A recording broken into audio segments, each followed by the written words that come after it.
Hey guys, how's it going? Eric from Warrior Pins here. It's nice to see you again.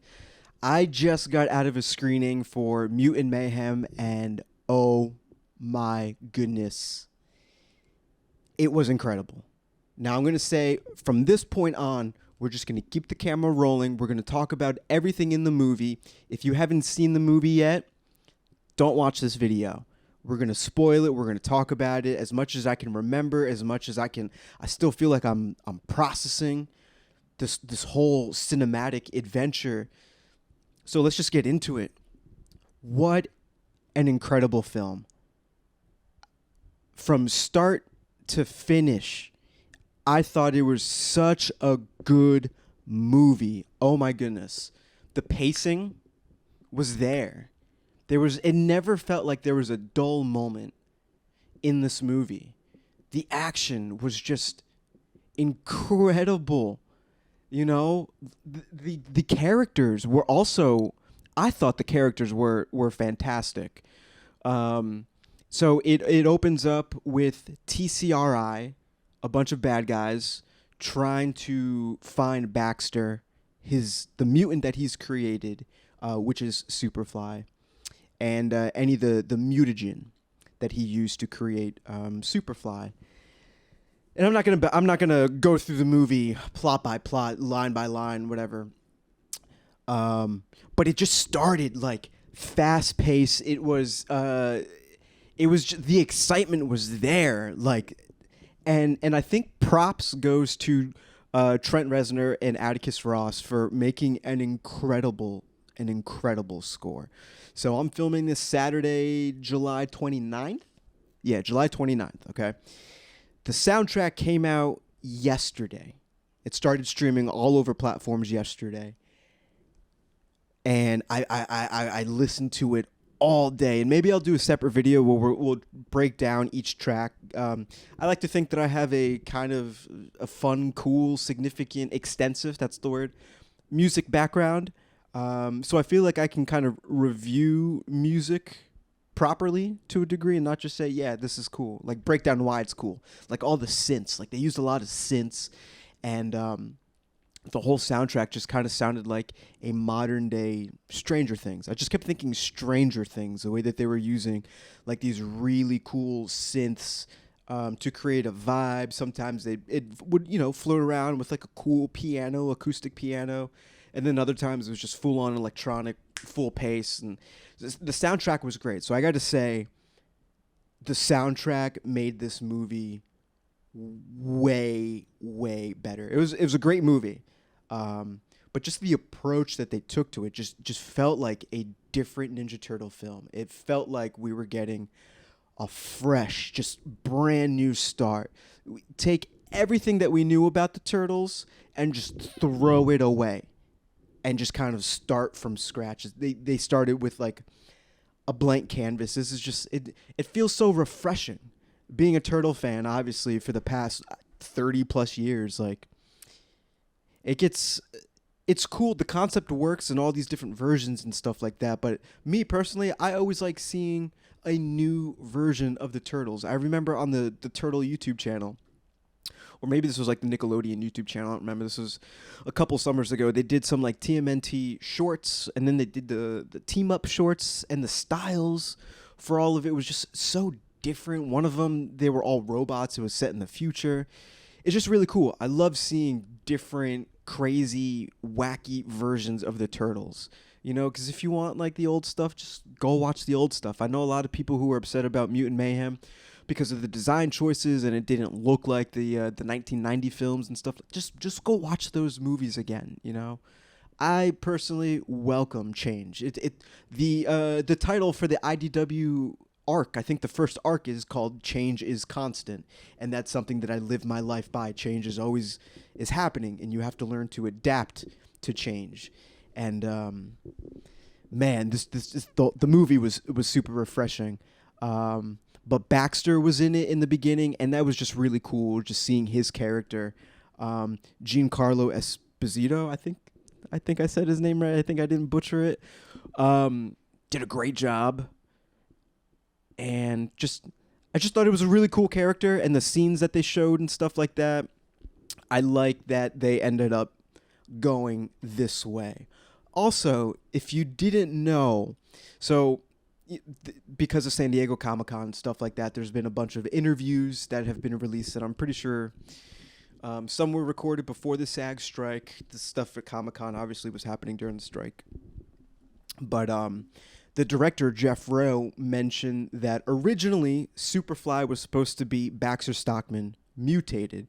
So if you look at the toy, actually, I have the toy right here. Maybe I can show you. Let me grab it. Okay. So you can see he's wearing the brown pants and the green torn shirt. So lead times for toys is really long. So at the point in which they had to submit all the designs for the toys, Baxter was going to turn into Superfly. So that's why you'll see in a lot of concept art too. You just see their names being used interchangeably. Baxter Stockman, Fly, stuff like that.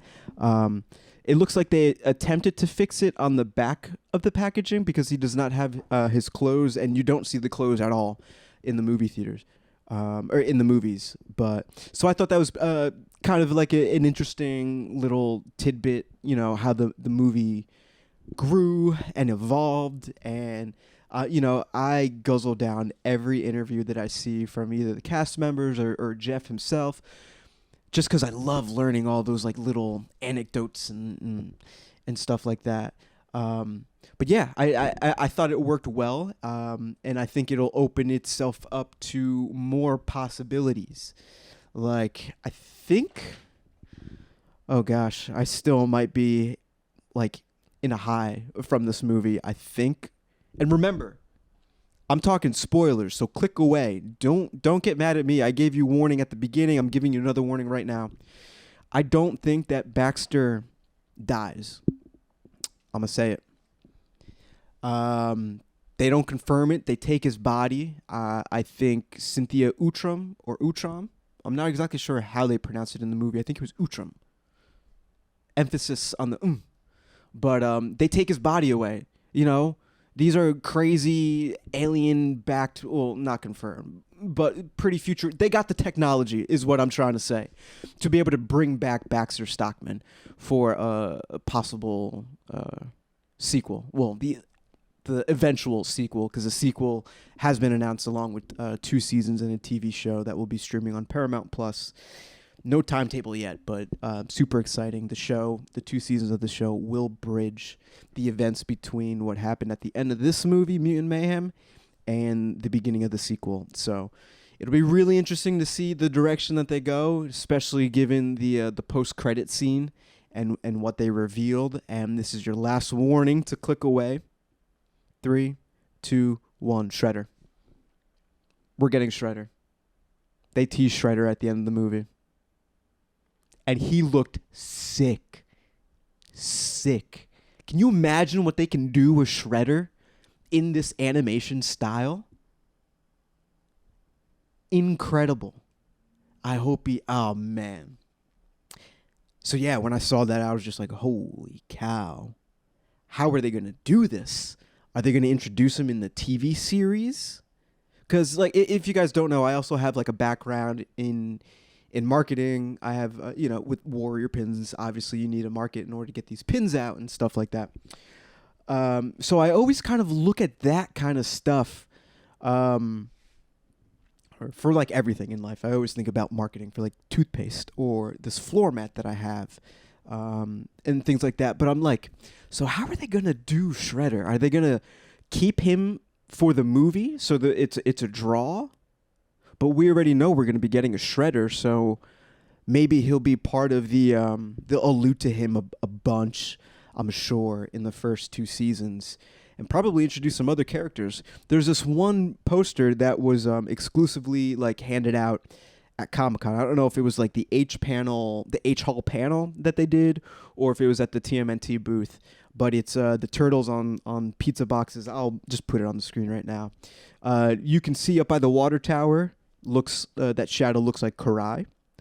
Across from that is another water tower with the foot sign on it, And then if you look at the windows, we have Baxter Stockman in green, what looks to be Baxter Stockman, which is another thing that leads me to believe that he's not dead. He showed up in this poster, and they're purposely blacking out these characters in these windows. Come on. They blatantly show Superfly in this poster, Rocksteady, and Bebop. So I feel like, we're probably going to see more Baxter Stockman. And maybe his original Fly mutant from the 87 show.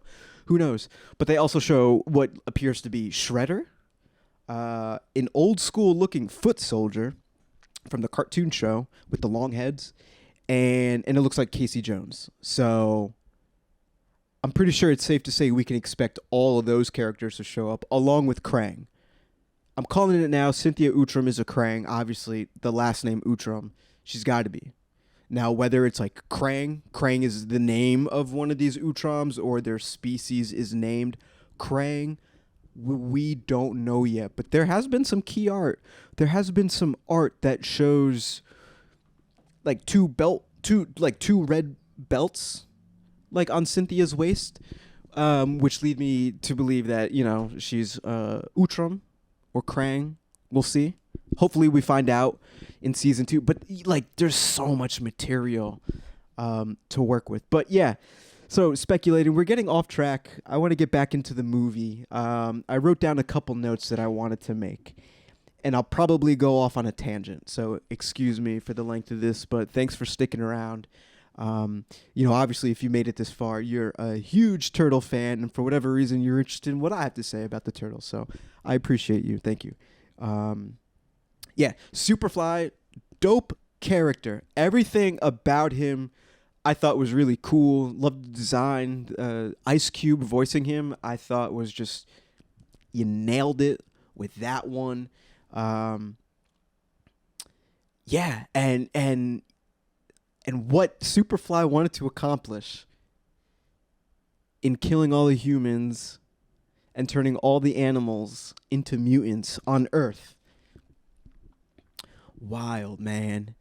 And then when that plot failed, whatever, he turned into, what did he say in the movie? Super duper fly or something? Super duper fly. It was dope, man. It was so cool, and I can't wait for that toy to come out. That's an easy buy. It's going to be a giant figure, like this Raph. And I can't wait. You see the whales, and like how it was created too. Like Superfly's like contraption fell in the water, so all the animals in the water got mutated onto him. So he just took on all these different animals, and it was just so funny. It was just so cool. I can't wait for this movie to come out so that I can watch it frame by frame and just, with the scenes with Superfly, and he's mutated, and there's all these animals and stuff like that. The amount of detail is just insane. You got to give it up to the animators, to the creators, to everyone in the art department.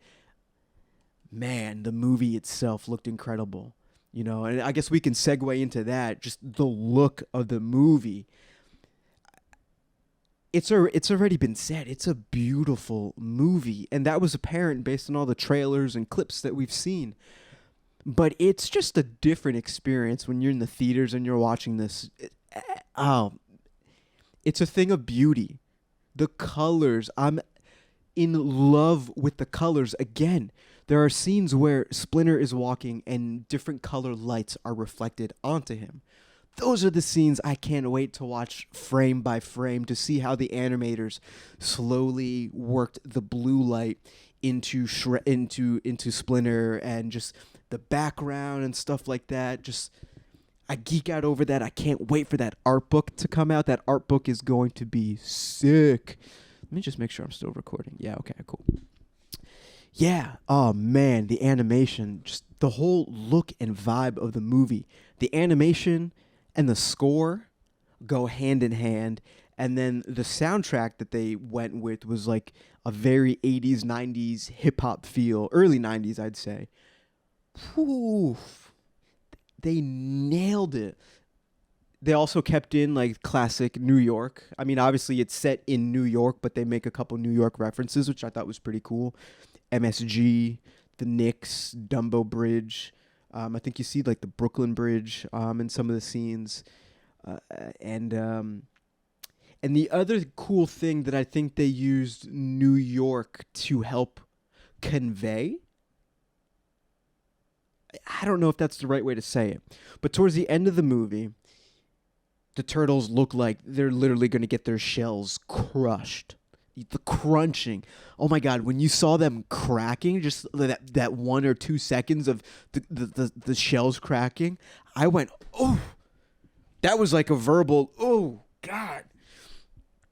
Because that's cool. Like, someone who grew up with, who, I don't want to say grew up with the comics, because I grew up in the 90s, who grew up enjoying the gritty turtles, like, that's cool. Like, there's the IDW comic where Donatello and his shell, that's all I'll say to avoid spoilers. Definitely highly recommend reading the IDW series. I think that was like issue somewhere around 40, 30s and 40s.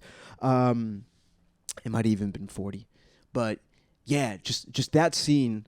So they're literally about to get crushed, and April barges into Channel 6 News. You got to love that. They're doing a live taping because, craziness is happening in New York City, so there's got to be reporters, because obviously people are at home watching the news and not freaking out. Anyways,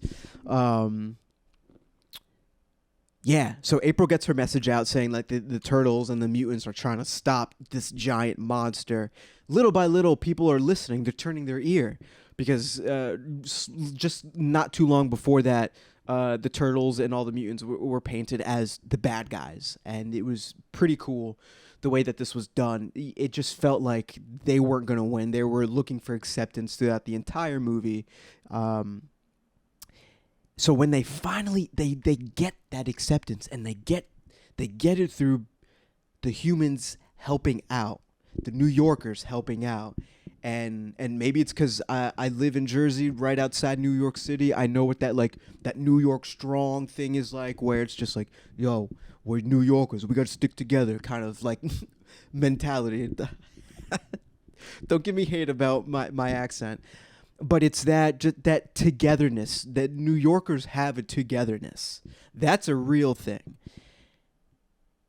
And I felt like they did a really good job portraying that, with the humans helping the turtles defeat Super Duper Fly. I thought that was really cool. And that was one of two major moments in the movie in which got me rather emotional. Because, like, this is like they've been wanting this acceptance for so long. And they do a really good job at showing that throughout the movie in all these different ways and stuff like that. And they're just like teenagers trying to fit in. I heard all the cast and creators, Seth Rogen, Jeff Rowe, and all them, keep talking about this movie's acceptance and teenagers just looking to fit in and stuff like that. And that's just like, that's like the major theme in this movie. And so they're up against that acceptance for a majority of it. So, and when they finally get it, you're happy for them. You're like, oh wow, yo, the humans, they're turning the ear, and they're seeing that, oh wait, they're trying to help us, and that they're in danger. And I don't know, I just thought that was really cool. And the other time that I got emotional during this movie, I didn't cry, but I got emotional, was when Splinter threw them a party. Splinter texted the boys while they were out. I think they were with April. Emergency! Come home quick now! And he threw his sons a birthday, not a birthday party, a party. He tried to bring the outside world into the sewers. He got cardboard cutouts of celebrities. He brought down pizza. He brought down party lights. And it was just a father just trying to connect with his sons, not wanting to lose his sons. Just, again, even Splinter, I guess, was just looking for acceptance. He couldn't, accepting the fact that, the humans in the outside world will not accept him and that they got to stay in the sewers and stuff like that. But him trying to like throw this party and cheer his sons up, and then the boys just being like, okay, cool, we still got some more errands to do, was just like, because I don't know if I'm at the point in my life where I'm more sensitive to like family topics and really trying to make the most of hanging out with my family and just being grateful, having a great relationship with my own dad, being that stubborn teenager and not realizing in the moment when you should really just be like, thanks, Dad, let's hang out for the rest of the day, instead of being focused on like whatever temporary nonsense was going on with whoever, whatever. Like, I don't know. That just kind of resonated with me, and I thought that was really cool. And, it almost felt like there was a frog in the back of my throat, and it wasn't Genghis Frog. He was hilarious, by the way. I thought all the mutants were really cool. I guess we'll segue into the mutants. Scum, Bug, and Splinter, yo. Oh my god. That scene when they were making out. That was ridiculously funny and gross at the same time. But that was funny. I would love to see more from some of the other mutants. I wish Leatherhead had more screen time. Ray Fillet, Post Malone did a pretty fun job. Ray Fillet would be a character I would want to see more of. Mondo Gecko. What's cool is I didn't see the celebrities behind the voices. Usually in movies, like I remember Isle of Dogs by Wes Anderson, I would just picture the voice actors talking, or like Fantastic Mr. Fox. And I would see like the voice actors pop into my head and not so much the actual characters that they were portraying. But in this movie, it was like the complete opposite. I was invested in this Ray Fillet. I was invested in this Leatherhead. Rocksteady and Bebop, yo. They were really cool characters. I can't get over how when we first see them, they're rolling up. Rocksteady's in this motorcycle, looking badass. Bebop is driving this car, comes out with the boombox. They're playing music. The two of them step out first, and then Superfly. Their introduction was cool. But what was really cool about Rocksteady and Bebop is, right, the change is constant theme. We are used to seeing Rocksteady and Bebop be villains by default, and that is cool. I mean, that's what they were originally created for. I get that, and I don't have a problem with them being villains, but to see them not necessarily be villains, to see all the mutants not necessarily be villains, just like misguided for their first 15 years of life, or however old they are, was just so different and so cool. Like after the first interaction with the Turtles and Superfly's gang, they go to, it's like an arcade, like a hangout spot. And so to see all the mutants just interact and just being mutants. Oh shit, you're a mutant too. Let's hang out. Let's play pinball. Let's hit that punching bag and see how hard we can hit it. To see them all interact with each other and vibe with each other. Rocksteady and Bebop were vibing with Raph. I think Wingnut, Leatherhead, and Donatello might have been playing a video game together. I think Leo was walking with Superfly. And of course, Mikey and Mondo were having a moment all bowling. Like, it was just so cool to see them interact, because we don't always see them interact that way in whatever version of the Turtles you watch. So I thought that was just really cool, and I can see how there's a lot of possibilities with that, because I said before that they were like misguided for the first 15 years under Superfly's tutelage, if you will, and his like revenge plot. I don't know if you can call it that, but like they turn, and the Turtles are able to convince him like, hey, don't kill the humans. Why do we have to kill the humans? And then like these mutants just started feeling like, oh yeah, I really don't want to kill the mutants. I think Wingnut said something, Mondo said something, like after the turtles were able to like talk their sense, and I just thought that was really cool, and I hope they explore that in the seasons to come for the TV show. Hopefully we see more of a team up happening with the upcoming sequel that we have. Man, it was I got tickets for 2 more screenings, so I can't wait to just keep watching it and trying to look for Easter eggs. I went with my buddy the Sewer Den and his son, so that was really cool. That was fun to see like his son really enjoy the movie. So much so there's a part where Splinter gets hurt and he's knocked down, and this was like right before the humans started to help. And the turtles were in danger. They were being crushed. They were being crushed by Superfly's claw. Splinter was trying to help and was unable to do so. And John's son was sitting on his lap at this point. And I looked over and it looked like he was crying and or just in stress over Splinter and the turtles. And it was like this was the moment as a kid where you'd be like, oh my God, are they going to do it? Are they going to do it? Can they do it? Oh my God, Splinter. Oh my God, no. It was a very like wholesome thing to see him just so enthralled with the movie at such a young age too. That was really cool. But yeah, man. Yeah, I just wanted to I just saw the screening. Maybe I got out maybe an hour and a half ago. And I wanted to make a video of just like my first impressions. It was a fantastic movie. What would I give it? Maybe I would want to watch it a couple more times before really giving it like a solid rating. It's up there as one of the best turtle movies I've seen. It was super enjoyable. It was super fast. The pacing was fast. And I enjoyed it, but it almost felt short. I know it wasn't, but it felt really short the way that they just kept going and going, and the action just made it seem fast.